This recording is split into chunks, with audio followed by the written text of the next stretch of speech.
Welcome back to my channel. Nadil Flakes.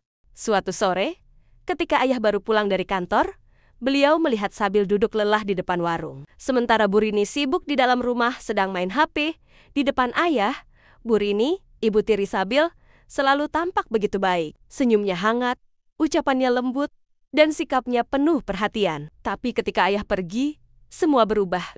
Sabil sering dikucilkan, dipaksa mengerjakan semua pekerjaan di rumah, terutama menjaga warung kecil milik keluarga mereka. Ayah mendekati Sabil dengan dahi berkerut.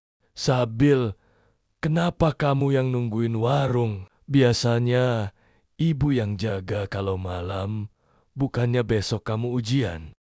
Gantian nunggunya. Biar adil, aku masih bisa belajar kok habis ini. Ayah diam sejenak. Ada rasa aneh yang mengganjal di hatinya. Tanpa berkata apa-apa lagi, ia langsung masuk ke rumah, naik ke lantai atas. Di ruang makan, ibu sedang duduk santai sambil bermain ponsel. Ibu terkejut melihat kedatangan ayah yang tiba lebih awal dari yang seharusnya. Bu, kok Sabil yang jaga warung? Ini sudah malam. Waktunya dia belajar. Kenapa nggak kamu yang tunggu warungnya? Besok, dia ada ujian loh. Loh, kok ayah pulangnya lebih awal? Tumben, tadi aku capek banget. Jadi Sabil yang gantian jaga warung. Bentar lagi juga aku mau turun kok. Meskipun matanya masih menunjukkan tanda tanya, ayah memilih untuk beristirahat di kamar. Berharap besok keadaan akan lebih baik. Begitu ayah menutup pintu, ibu langsung berubah wajah. Tatapannya dingin, suaranya tajam. Ia turun ke bawah, mendekati Sabil yang sedang menjaga warung dengan tubuh lelah. Kamu jangan bikin ayah curiga. Jaga warung ini sampai tutup. Bersihin semua barang. Dan jangan sampai ada yang tahu kamu kerja sendirian. Paham?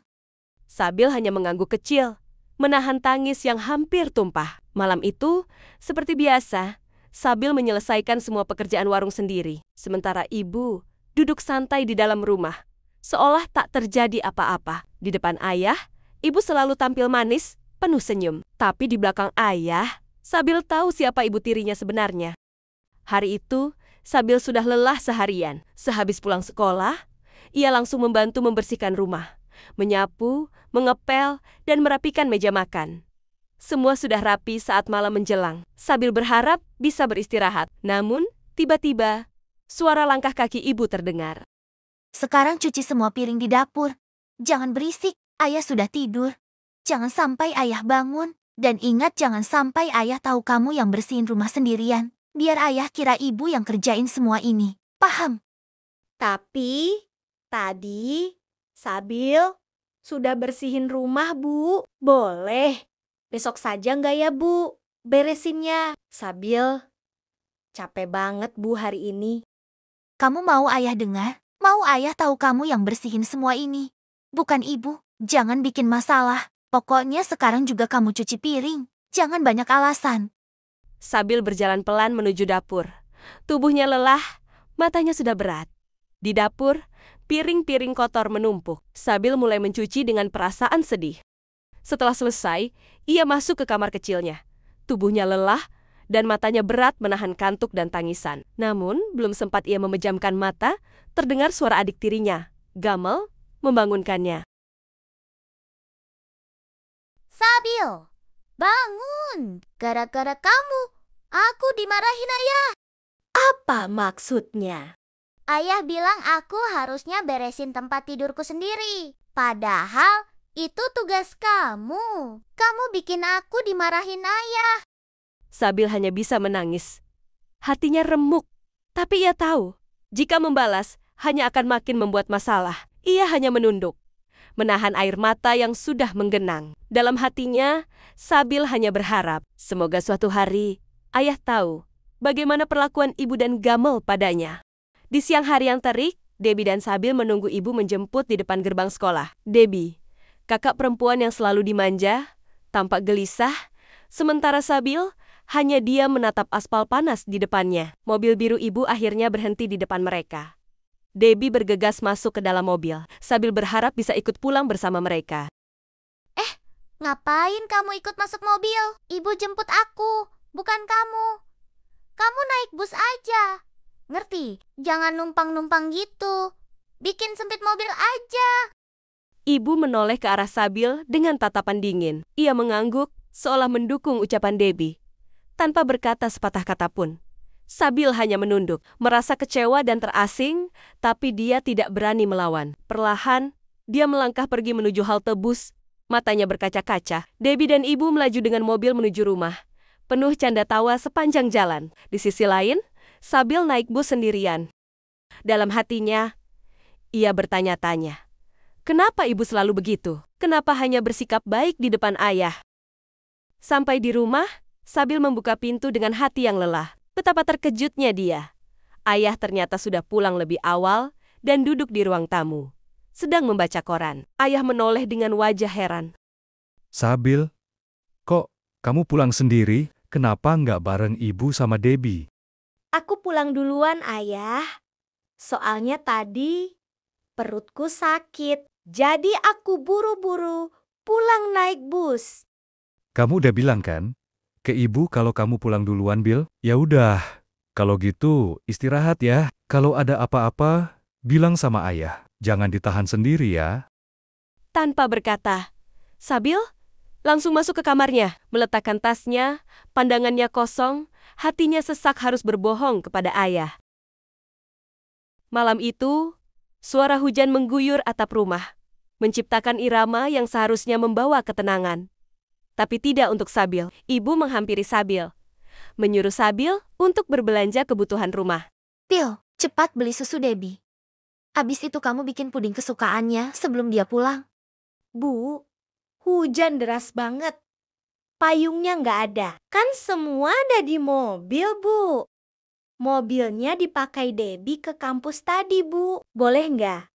Kalau besok siang saja, aku belanjanya. Terus kamu maunya ibu nungguin hujan reda? Mau Debbie pulang capek-capek? Nggak ada puding kesukaannya. Hujan cuma air. Nggak bikin kamu mati. Udah beli sana. Gak usah banyak alasan. Tatapannya kosong keluar jendela. Kilat menyambar, dan gemuruh petir membuat dadanya makin sesak. Ia tahu, ibu bisa dengan mudah memutar balik cerita di depan ayah. Dengan langkah berat, ia berdiri.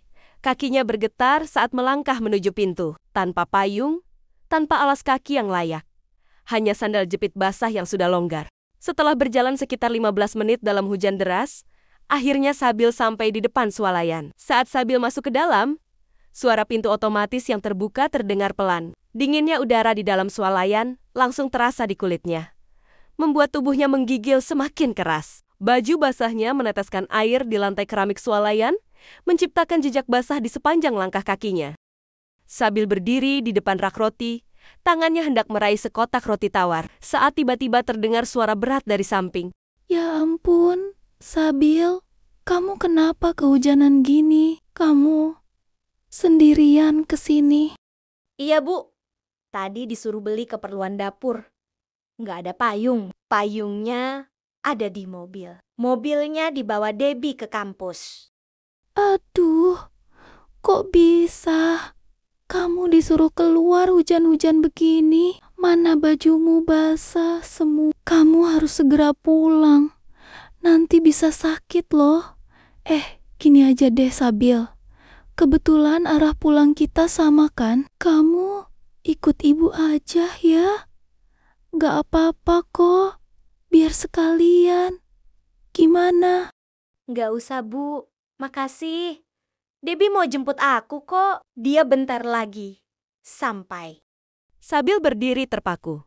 Tubuhnya masih basah kuyup, menggigil. Hatinya perih. Di matanya, dunia begitu kejam, bahkan kebaikan pun harus dia tolak demi menjaga sandiwara keluarganya. Sabil berjalan pelan menuju kasir. Dengan langkah yang terasa berat. Dalam hati, ia hanya bisa berbisik. Maaf Budita, aku nggak bisa bilang. Aku nggak bisa cerita. Hujan masih mengguyur deras saat Sabil akhirnya sampai di rumah. Baju tipisnya menempel di kulit, celananya basah sampai ke lutut, dan sandal jepitnya penuh lumpur. Begitu ia membuka pintu dan masuk, suara ibu langsung membelah udara. Lihat tuh, lantainya jadi kotor semua karena kamu. Mana becek kayak kubangan lumpur gini. Habis itu mandi. Habis mandi, cepet masak. Debbie pasti lapar kalau pulang. Ayah kamu juga mau pulang.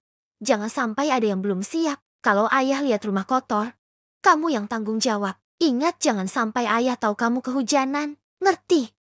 Sambil menggigit bibirnya, mencoba menahan air mata yang mendesak di ujung matanya. Ia mengepel lantai dengan cepat. Meski tubuhnya sudah lunglai, sesekali matanya terpejam karena dingin yang menusuk, tapi dia terus memaksa tangannya bergerak. Waktu terus berjalan. Sabil harus memastikan semuanya selesai sebelum ayah pulang. Berdengung pelan di sudut ruang kerja lantai 2. Jam menunjukkan pukul 3 sore. Dan sebagian besar pegawai tengah kembali dari makan siang. Pak Arman duduk di balik meja kerjanya, menatap laporan yang masih setengah jadi. Di luar jendela, langit mendung, dan hujan rintik-rintik mulai turun pelan, membasahi kaca. Pak Arman, ini dokumen untuk presentasi besok. Mohon dicek bagian anggaran ya. Baik Bu Rina, saya cek sore ini.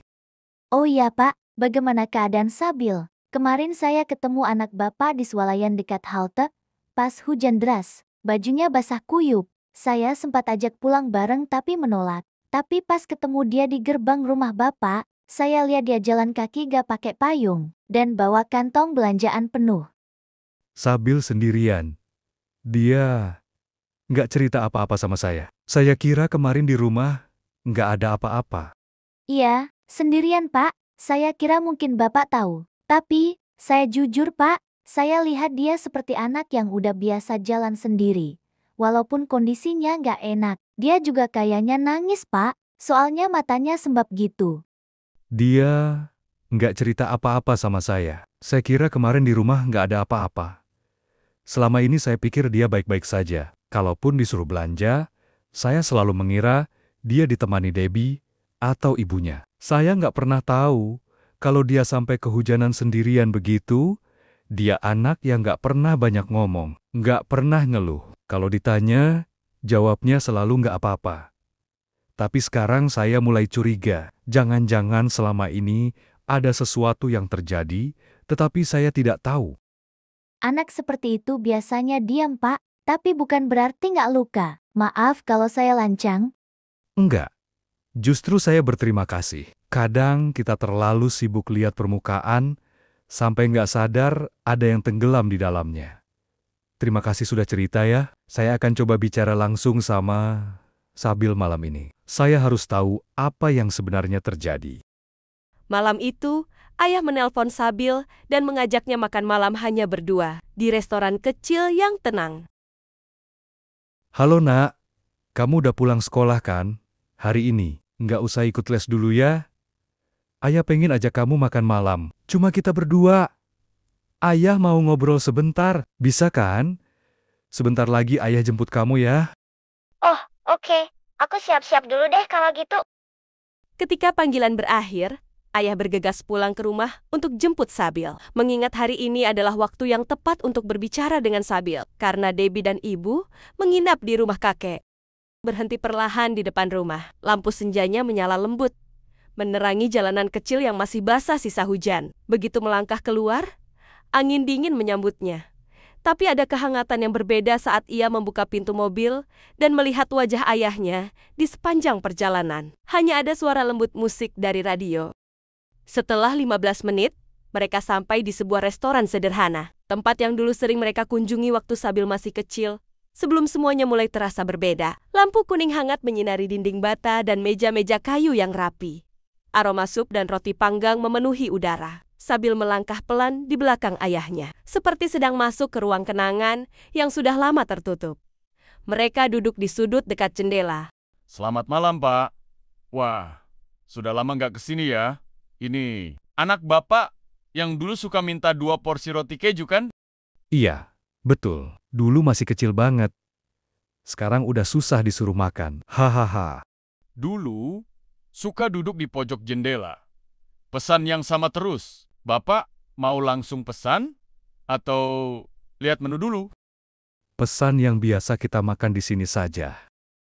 Pelayan meletakkan piring-piring itu dengan hati-hati. Sabil hanya mengangguk kecil, menunduk. Tangannya belum menyentuh sendok. Ia menatap makanan itu seolah lupa rasanya. Ia meniup pelan sebelum mencicipinya. Hangat, lembut, tapi ada rasa asing di dadanya bukan dari makanan, Tapi dari perhatian yang tiba-tiba, terasa nyata. Boleh ayah tanya sesuatu, Bill? Boleh, Ayah. Ada apa? Gimana harimu hari ini? Di sekolah, di rumah, apa ada yang pengen kamu ceritain ke ayah? Baik kok ya, seperti biasanya. Kemarin, kamu kehujanan ya? Belanja sendiri, bawa kantong berat-berat, jalan kaki dari swalayan sampai rumah. Kamu nggak bilang sama ayah? Kenapa, Bill? Nggak apa-apa kok. Ya, waktu itu aku memang lagi pingin jalan aja, sekalian nyari udara. Tapi itu hujan deras, Bill. Bajumu sampai basah kuyup. Ibumu yang menyuruhmu, teman ayah bilang kamu nggak bawa payung. Belanjaan juga banyak. Enggak kok, aku yang nawarin sendiri. Ibu juga udah larang. Cuma aku maksa. Pengen bantu-bantu di rumah. Agak becek sih, tapi nggak terlalu jauh ya. Soalnya ibu udah capek masak. Dan Debbie belum pulang juga. Jadi aku pikir ya udah, aku aja yang keluar. Sabil tahu itu bohong. Tapi kalau ayah tahu yang sebenarnya, semua bisa runyam. Dan Sabil tahu, jika ibu tahu bahwa ia mengadu, perlakuan dingin itu bisa berubah jadi lebih kejam. Kalimat-kalimat pedas, cacian, makian, tatapan penuh amarah, dan sindiran Debbie yang akan menyusul tanpa henti. Thanks for watching. Subscribe sekarang. Come back To my channel. Nadil Flakes. Sudah seminggu sejak makan malam itu, sejak Sabil duduk di hadapan ayah, sambil menahan air mata dan menjawab semua pertanyaan dengan senyum kecil yang dipaksakan. Hatinya tidak tenang. Nalurinya sebagai seorang ayah menolak percaya bahwa anaknya baik-baik saja. Ayah memasang CCTV di setiap sudut rumah. Ruang tamu, dapur, lorong atas, bahkan kamar Sabil semua dipasang kecil. Tersembunyi. Ia memasangnya saat ibu dan Debbie sedang keluar. Tak ada yang tahu. Bahkan Sabil pun tidak. Hari itu, sepulang dari kantor, ayah duduk di ruang tengah. Ia membuka laptop, sekedar ingin melihat-lihat rekaman selama ia di luar. Awalnya tak ada yang mencurigakan. Rumah terlihat tenang. Namun ketika ia membuka folder rekaman siang tadi, tangan ayah membeku. Terdengar suara-suara putrinya Sabil berteriak dari ruang tengah menahan sakit akibat pukulan dari ibu. Dasar anak nyusahin. Kamu tuh harusnya tahu diri. Bersihin rumah tuh yang bener. Dasar anak titipan. Kamu tuh kayak beban di rumah ini. Ngerti nggak? Rekaman itu hanya beberapa menit, tapi cukup untuk membuat dada ayah sesak. Wajahnya memucat, tangannya bergetar saat menjeda video. Ia menoleh ke arah tangga rumah. Tanpa sepatah kata pun, ia bangkit. Langkahnya cepat, tegas, tapi tak mengeluarkan suara keras. Ia menahan emosinya, tapi matanya membara. Di atas, ibu sedang bersantai di kamarnya. Bu, kita perlu bicara. Selama ini, aku terlalu percaya, terlalu buta atas apa yang telah terjadi di rumah ini. Maksud kamu apa? Kok kamu ngomong kayak orang habis lihat hantu gitu sih? Aku habis lihat yang lebih parah dari hantu. Aku habis lihat bagaimana kamu dan Debbie memperlakukan Sabil selama ini. Udah, jangan bohong. Aku lihat semuanya. Dari rekaman CCTV yang aku pasang seminggu ini, kamu pikir aku nggak curiga? Kamu pikir aku nggak lihat sorot mata Sabil yang selalu takut di depanmu? Dia kamu bentak, kamu hina, kamu anggap beban. Dan Debbie, kamu biarkan anak itu bertindak seolah dia ratu di rumah ini. Kamu diam. Kamu ikut menghakimi. Itu bukan candaan, Bu. Itu penganiayaan. Ayah, maafin aku. Aku nggak bermaksud nyakitin Sabil. Sungguh, waktu itu aku cuma kelepasan. Aku cuma ingin dia kuat. Biar dia siap jalanin hidup ini. Dunia di luar itu keras ya. Mulai hari ini, semua berubah. Aku nggak akan biarkan kamu atau Debbie sakiti dia lagi. Aku serius, Bu. Aku ayahnya. Dan sekarang, aku akan bawa Sabil pergi. Mulai saat ini, kamu hidup tanpa uang dari aku. Akhirnya, ayah memilih pergi.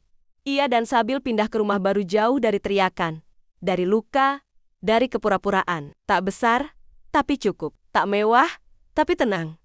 Rumah lama ditinggalkan untuk ibu dan Debbie. Tanpa ayah, tanpa uang bulanan, tanpa tempat bersembunyi dari kesalahan mereka sendiri. Ini rumah kita yang baru. Mulai hari ini, kamu tinggal di sini. Ini ruang tamu. Sekarang kamu bebas mau ajak teman kamu main ke sini. Nah, ini ruang tengah, tempat kamu bisa bersantai menikmati pemandangan yang indah. Ini mini dapur. Nah, ini adalah tempat terbaik, yaitu kamar tidur. Di sini, kamu akan merasakan kebebasan, tanpa gangguan dari Debbie. Ini ruang makan, dan ini kamar mandi. Kamu bisa menggunakan kamar mandi ini sendirian, tanpa harus menunggu giliran Debbie. Di sini nggak ada yang teriak-teriak ngebentak kamu. Nggak ada yang suruh kamu diam. Nggak ada yang pukul kamu. Ini tempat amanmu sekarang, Nak. Terima kasih, Ayah. Maafin aku ya. Aku selama ini berbohong menutupi kelakuan Debbie dan Ibu. Setelah percakapan panjang antara Ayah dan Sabil, Ayah memutuskan untuk pulang ke rumah karena Ayah harus mengambil beberapa berkas penting di rumahnya. Malam mulai larut. Langkah kakinya terdengar menggema di dalam rumah. Semua tampak rapi, bersih, seolah tidak pernah ada yang berubah. Kini, hanya rasa tidak nyaman yang Ayah rasakan ketika menginjakan kaki di rumah ini. Di sudut ruangan, Ayah melihat Ibu yang sedang menangis. Ayah sudah tidak peduli. Ayah menuju ruang kerjanya. Ia membuka laci lemari, menarik beberapa map coklat berisi berkas-berkas penting. Satu demi satu ia masukkan ke dalam kopernya. Aku datang bukan untuk bertengkar. Aku cuma ambil berkas, lalu pergi. Mulai sekarang, semua tanggung jawab rumah ini di tanganmu. Aku sudah bicara ke pengacara, termasuk soal pembagian uang. Kamu urus Debbie. Toh, dia bukan anakku. Jangan muncul lagi di hadapanku dan Sabil. Mengerti? Debbie mendekat, mendengar percakapan yang membuatnya terkejut. Maksudnya apa? Aku bukan anak ayah. Kenapa ayah pergi bawa semua berkas? Di mana Sabil sekarang? Kenapa ayah ninggalin aku? Aku ini anak ayah juga kan? Jawab, Bu. Aku anak ayah kan? Jangan nangis terus, Bu. Jawab. Setelah mengambil berkas, Ayah langsung pergi. Tanpa menoleh, tanpa sepatah kata, ia tinggalkan rumah itu bersama keputusan bulat tidak akan kembali. Tidak akan peduli lagi, Ibu dan Debbie terdiam di belakang, penuh tanya dan kebingungan. Tapi semua sudah terlambat. Bagi Ayah, rumah itu tidak lagi berarti, dan mereka bukan lagi bagian dari hidupnya. Setelah kepergian Ayah dan Sabil, hidup Ibu dan Debbie berubah drastis. Dulu Sabil yang menyiapkan kehidupan mereka. Kini mereka harus mengerjakan semuanya sendiri. Untuk menyambung hidup, Ibu membuka warung kecil di depan rumah. Sementara itu, Debbie tak berubah. Ia masih menjadi gadis manja yang enggan menyentuh pekerjaan rumah. Hari-harinya hanya dihabiskan dengan bermain ponsel atau duduk-duduk di balkon kamar, memandangi langit seakan hidup tidak pernah menyakitinya. Bu, ini Ibu cium gak? Kayak bau gosong dan bau kebakar. Iya, ada bau terbakar dari atas rumah kayaknya. Kok ada asap ya? Dengan langkah tergesa, Ibu meninggalkan warung tanpa kata. Ia berlari ke dalam rumah dan menaiki tangga menuju lantai atas. Begitu sampai, matanya melebar melihat kondisi rumah.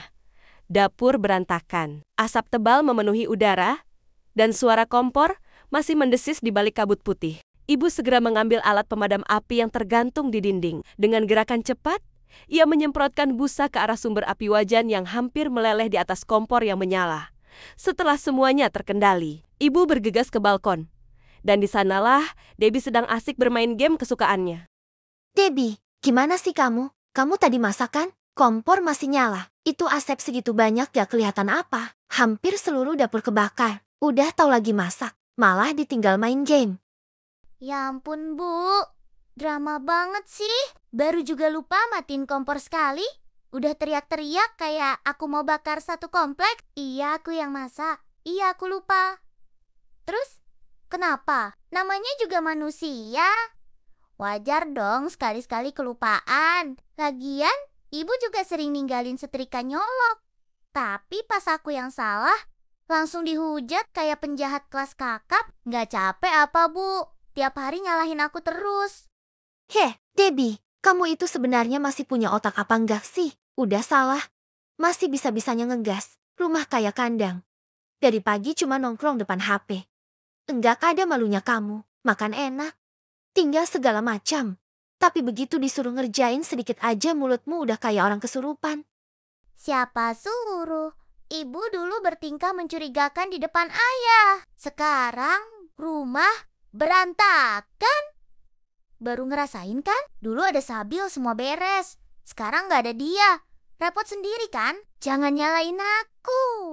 Semua ini gara-gara ibu sendiri. Debbie menahan tangis, amarah, dan sesak di dada. Tanpa kata lagi, dia berbalik, melangkah cepat menuju kamarnya. Pagi itu, ibu membuka kotak surat di halaman rumah. Isinya 2 amplop tagihan rumah, listrik, dan cicilan. Tangannya gemetar, matanya basah. Sejak ayah pergi, hidupnya berubah total. Semua beban ada di pundaknya. Tiba-tiba, suara langkah tergesa terdengar. Bu Imas muncul. Pemilik kontrakan, dengan wajah kesal Bu Imas ingin ibu segera membayar kontrakan secepatnya.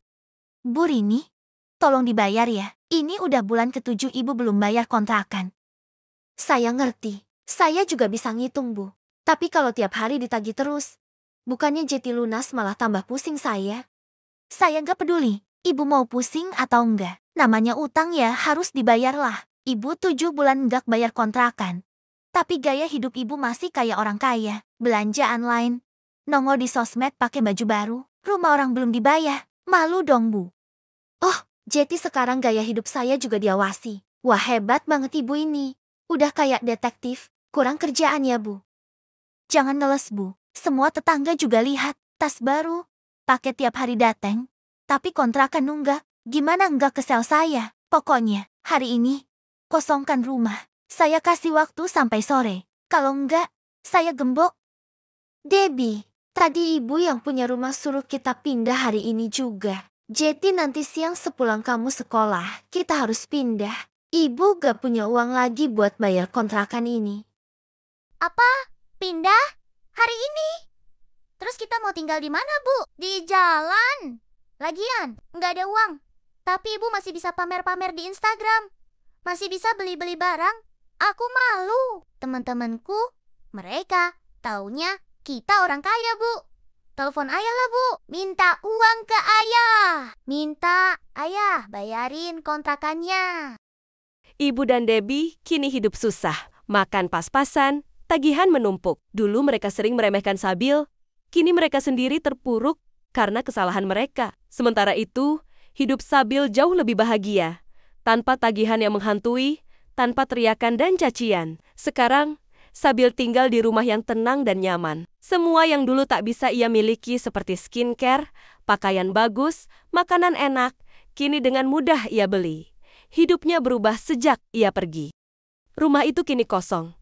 Tak ada lagi yang tersisa. Selain lantai berdebu dan kenangan yang menggantung di dinding yang mulai retak, sore itu, ibu dan Debbie bersiap untuk pindah rumah. Debbie, ibu rasanya berat banget harus pergi dari rumah ini. Tapi mau gimana lagi? Ibu udah nggak punya uang. Lagian ibu juga udah tahu nggak punya uang. Tapi masih aja suka GoFood tiap hari. Bukannya masak. Uang habis buat hal nggak penting. Belanja online terus. Daily skincare, beli baju, upload story sok-sokan bahagia. Sekarang malah nyeret aku pindahan kayak gini. Ibu ngelakuin itu semua juga buat jaga image. Biar tetangga nggak ngira kita sengsara. Ibu tuh cuma nggak mau kelihatan kalah, Deb. Gengsi dong. Kamu kan tahu kita dulu kayak apa. Kalau teman online ibu tahu kita jatuh miskin. Duh, malu. Ya hasilnya tetap kalah juga, Bu. Sekarang kita tidur di rumah. Sepetak, kasur digelar di lantai. Apa itu? Ngak lebih malu. Usai perdebatan, Debbie dan ibu segera mencari taksi untuk pindahan. Rumah baru mereka jauh berbeda. Sangat sempit, hanya 1 lantai, 2 kamar tidur, dan 1 kamar mandi. Tak ada lagi ruang tamu luas, tak ada dapur bersih. Semuanya terasa asing dan sempit, seperti hidup mereka sekarang. Perkenalkan, saya Rinto Wibowo, notaris yang selama ini menangani beberapa dokumen almarhum Bapak Suyono. Beliau mempercayakan kepada saya urusan warisannya sejak beberapa tahun lalu, sesuai dengan surat wasiat yang ditandatangani almarhum Bapak Suyono 5 tahun lalu. Seluruh hak milik atas rumah ini diserahkan kepada ibu, sebagai anak kandung satu-satunya. Tidak ada pihak lain yang memiliki hak atas properti ini. Jadi, cuma ini Pak. Cuma rumah reot ini doang yang diwarisin ke saya. Pak, to the point aja deh. Ayah saya punya properti lain gak sih? Ya paling nggak rumah yang bener dikit gitu loh. Di kompleks, di pinggiran kota kek, bukan di kampung seperti ini. Masa hidup segitu lamanya?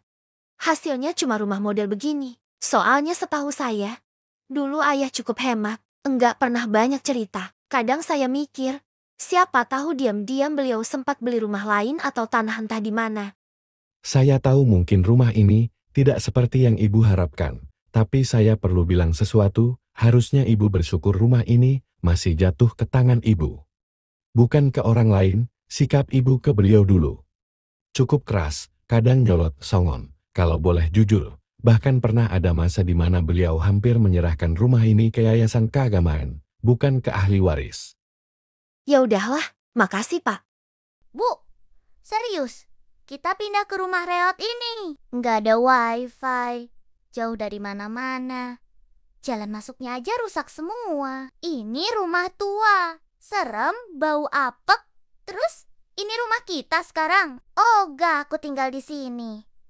Mending ini rumah dijual aja. Terus kita ngontrak rumah, apartemen. Terserah kamu mau bilang apa, tapi suka nggak suka. Ini rumah kita sekarang. Kalau kamu mau ngeluh terus, silakan. Tapi kalau kamu masih punya otak dan hati, bantuin ibu bersihin rumah ini. Atau tidur aja di jalan sana. Ibu udah gak peduli lagi. Ibu Rina masuk ke rumah peninggalan ayahnya. Debbie tertinggal di halaman, masih dengan wajah kesal. Di dalam rumah itu, pengap, berdebu, dan nyaris membusuk oleh waktu. Kepalanya tertunduk, hatinya berat. Sejak hari ayah pergi, dan mereka menzolimi Sabil, hidup mereka kini tidak pernah benar. Rezeki seret, rumah tangganya hancur. Anak tumbuh dengan amarah. Cobaan datang bertubi-tubi tanpa henti. Kenapa sih harus begini? Kenapa harus rumah ini? Rumah di tengah kampung, jauh dari mana-mana, nggak ada sinyal. Dan sekarang dikasih kamar kayak gini pula. Penuh debu, gelap, horor gini. Siapa juga yang betah tinggal di tempat begini? Udah reot, sumpek, dan nggak ada satupun yang bikin nyaman.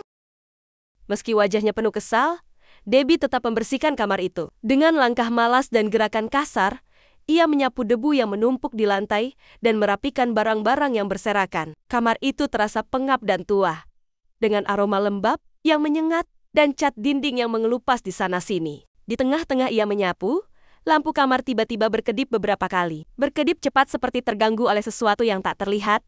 Jantung Debbie langsung berdegup cepat. Suasana kamar mendadak lebih dingin, dan udara seperti berubah tegang. Bulu kuduknya berdiri. Ia tidak menunggu lebih lama. Dengan panik, ia berlari keluar dari kamar dan menyusuri lorong menuju kamar ibunya.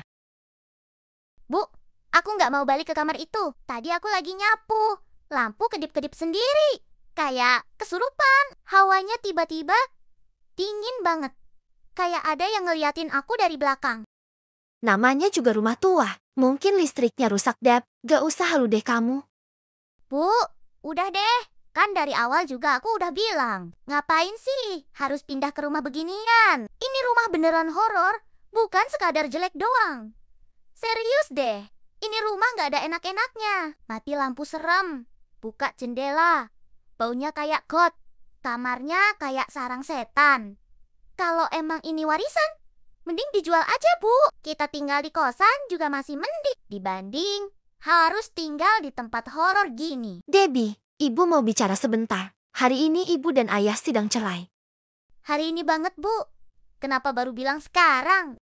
Karena ibu nggak tahu gimana cara ngomongnya. Ibu masih coba menerima semuanya juga. Tapi ada satu hal yang harus kamu tahu. Ibu yakin ini semua bukan kebetulan. Ini mungkin karma kita, Debbie. Hah? Karma? Karma? Gimana, Bu, maksudnya? Iya, karena dulu kita berbuat jahat sama Sabil. Kita tuduh dia. Kita hina dia. Kita usir dia dari hidup kita tanpa kasih kesempatan jelasin apapun. Dan sekarang, rumah tangga ibu hancur. Sekarang kita hidup serba pas-pasan gini. Jauh dari kehidupan sebelumnya yang serba ada. Kita benar-benar terpuruk banget. Aku juga sering mikir begitu, Bu. Semenjak Ayah dan Sabil pergi, hidup kita hancur banget, Bu. Setelah memberitahu Debbie tentang sidang perceraian yang akan berlangsung hari ini, ibu segera bersiap. Wajahnya tampak lelah. Ibu beranjak keluar rumah. Tak lama kemudian, sebuah taksi datang menjemputnya di depan rumah. Dengan langkah pelan, namun pasti, ibu masuk ke dalam taksi. Tujuannya jelas, kantor kejaksaan yang tak jauh dari rumah. Di sanalah sidang perceraian antara ibu dan ayah akan digelar. Sementara itu, ibu tiba di kantor kejaksaan. Wajah-wajah asing berlalu lalang. Semuanya sibuk dengan urusan masing-masing. Di ruang sidang, suasana dingin dan formal. Ayah sudah duduk di sisi lain, tanpa menoleh sedikit pun. Bapak, sebelum saya ketuk palu, saya ingin mendengar langsung dari Anda. Apa alasan utama Anda mengajukan gugatan cerai ini? Dan apakah Anda benar-benar yakin dengan keputusan ini? Ya, Yang Mulia. Saya sangat yakin. Selama bertahun-tahun, saya dibutakan oleh kepercayaan yang salah. Anak saya, Sabil, satu-satunya anak saya dari pernikahan sebelumnya. Selama ini dia diperlakukan tidak manusiawi di rumah. Dia dipukul, dibuli, diperlakukan kasar, bukan oleh orang luar, tapi oleh istri saya, dan juga anak tiri saya, Debbie. Apakah Anda menyaksikan langsung kejadian itu? Izin Yang Mulia, saya melihat sendiri kekejaman istri saya dan Debbie terhadap anak saya, Sabil. Semuanya terekam di CCTV yang saya pasang diam-diam di rumah. Saya melihat Sabil dipukul, dihina, bahkan disiram air kotor hanya karena hal sepele. Dia dikurung, dimaki, dan dipermalukan. Bukan sekali, tapi berulang-ulang. Dan saya tidak tahu selama ini, karena mereka melarang Sabil bicara kepada saya. Ananda Sabil, karena kamu disebut dalam kesaksian sebagai korban, kami minta kamu menjawab beberapa pertanyaan dengan jujur. Tidak perlu takut. Ini ruang yang aman untukmu. Selama tinggal bersama orang tuamu, apakah benar kamu mengalami kekerasan fisik maupun psikis? Ya, Yang Mulia. Hampir setiap hari, saya sering dipukul, dihina, diteriaki. Bahkan untuk hal-hal kecil, saya merasa seperti bukan bagian dari keluarga. Ibu tiri saya dan Debbie, mereka sering memperlakukan saya seperti sampah. Kalau saya menjawab atau melawan, mereka akan mengancam saya. Sementara itu, di sisi lain ruang sidang, ibu tampak gugup dan gelisah. Wajahnya pucat, tangan gemetar di atas pangkuan. Setiap kata yang keluar dari mulut Sabil seperti menghantam langsung ke dadanya. Ketakutan mulai merayap di balik tatapannya, bukan hanya karena kebohongan yang mulai terbongkar, tapi karena untuk pertama kalinya, ia tak lagi bisa mengendalikan keadaan. Seluruh ruangan kini melihatnya bukan sebagai ibu, tapi sebagai pelaku. Saya, selaku hakim, memutuskan bahwa perceraian disetujui. Seluruh harta bersama diberikan kepada Pak Reno sebagai wali sah. Dari Sabil, putusan diambil berdasarkan bukti kekerasan yang dilakukan Ibu Rini dan Debbie terhadap Sabil. Ibu Rini dinyatakan bersalah, dan hak asuh serta harta sepenuhnya jatuh ke tangan Pak Reno dan Sabil. Thanks for watching. Subscribe sekarang.